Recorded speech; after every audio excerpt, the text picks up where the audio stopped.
Mr. Speaker, I rise today to shine light on a moral atrocity going on in my home state of Florida.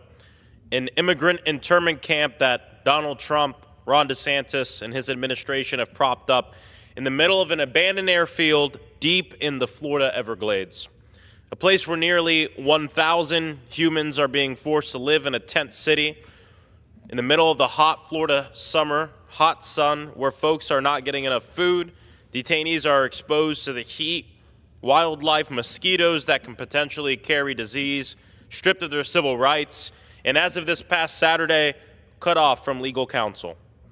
And while this humanitarian nightmare unfolds, soulless politicians like Ron DeSantis and Donald Trump, Kristi Noem, grin and call this place, I'm actually not even going to use the name that they're calling it and dignify it, but they sell merch, they make jokes, they print hats with cartoon alligators dressed up as ICE agents, and they laugh as people and families are suffering.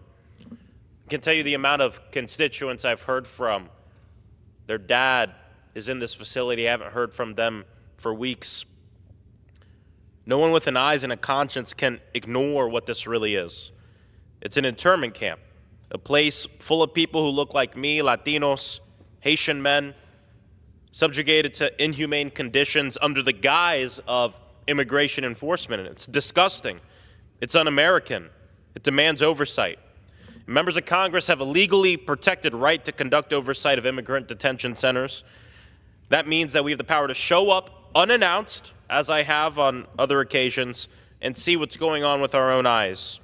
That was my plan and the plan of my fellow Florida Congressional Democrats last week. We were ready to do our jobs.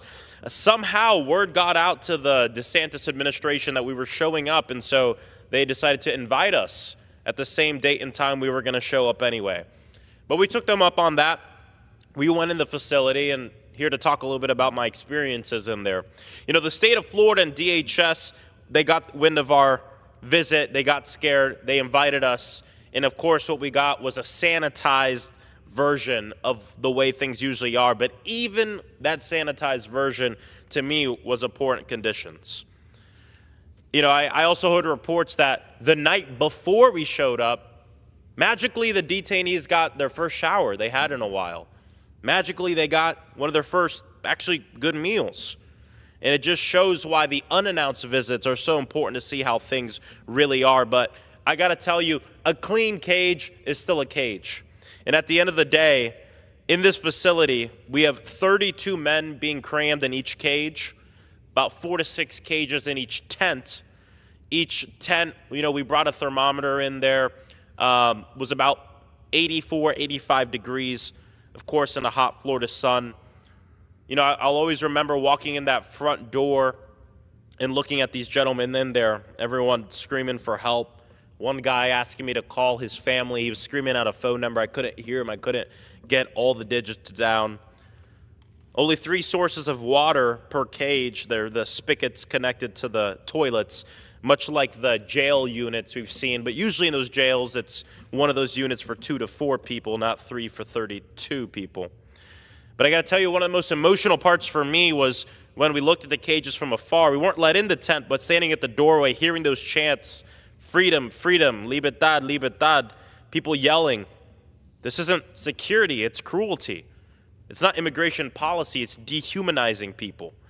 You know, Trump said this was about keeping people safe.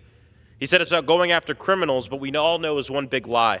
Hundreds of the people being held in this internment camp have no criminal charges. I won't stay silent while our government turns the Everglades land, of which protecting it used to be a bipartisan thing, and the state is spending $450 million from our Division of Emergency Management to run this internment camp. And we're in hurricane season. I don't care if you're a Democrat, Republican, I don't care what you are.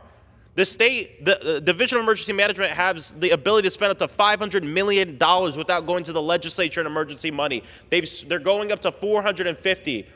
We're about to go into hurricane season, which means that when a hurricane is barreling towards our state, they're not going to be able to do what they need to do immediately to save lives because every minute matters. They'll have to go back to the legislature and beg for more money because they spent $450 million of our money on a damn internment camp in the middle of the Everglades.